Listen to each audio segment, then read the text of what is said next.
ನಿಜವಾದ ಸಾವು ಮಿದುಳು ಸಾಯುವುದೇ. ಮಿದುಳು ಸತ್ತು ಉಳಿದ ಅಂಗ ಬದುಕಿದ್ದು ಫಲವೇನೂ ಇಲ್ಲ. ಹಾಗಾದ್ರೆ ಸಾವು ಎಂದರೇನು?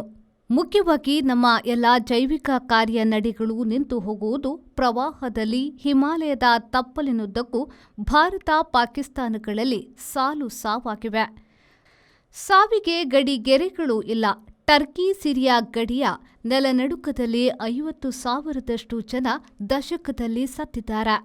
ನಿಜವಾಗಿಯೂ ಸಾವು ಎಂದರೆ ಗುಂಡಿಗೆ, ಉಸಿರಾಟ ಮತ್ತು ಮಿದುಳು ಶಾಶ್ವತವಾಗಿ ಕೆಲಸ ನಿಲ್ಲಿಸುವುದು.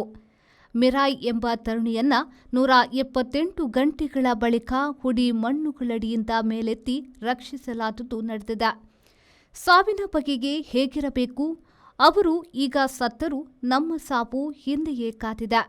13 ವರ್ಷದ ಹುಡುಗನೊಬ್ಬನನ್ನ 182 ಗಂಟೆಗಳ ಬಳಿಕ ಅವಶೇಷಗಳ ಅಡಿಯಿಂದ ಬದುಕಿಸಿಕೊಳ್ಳಲಾಯಿತು. ಸಾವು ನಿಶ್ಚಿತ.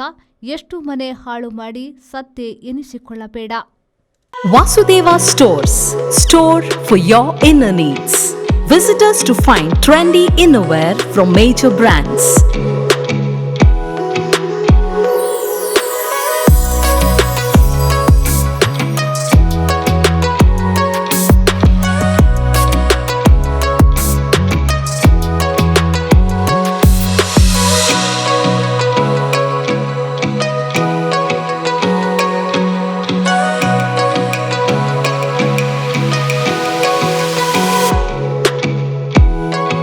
Visit Vasudeva Stores, ground floor, Ideal Towers near Sharavu Ganapati Temple, Mangaluru.